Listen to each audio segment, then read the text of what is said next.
We're launching our brand new tram trains for the South Wales Metro very soon.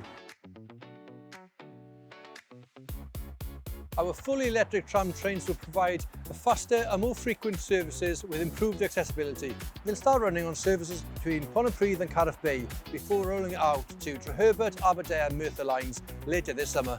Like many metro systems throughout the world, our tram trains don't have toilets on board. They're designed to move passengers as quickly as possible by providing a turn-up-and-go service. We're encouraging all customers to plan ahead and use toilets at our stations before boarding our tram trains. We're investing in new and improved toilets at stations across our Valleys network. This includes 9 brand new toilets and refurbishing 5 existing toilet facilities at our stations. This means most journeys you'll never be more than 20 minutes away from a station with a toilet.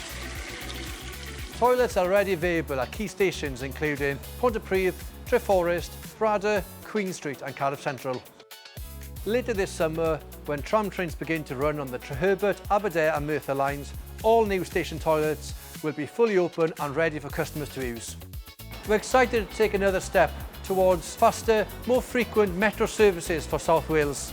You can find more information about our tram trains and our station toilet programme on our website.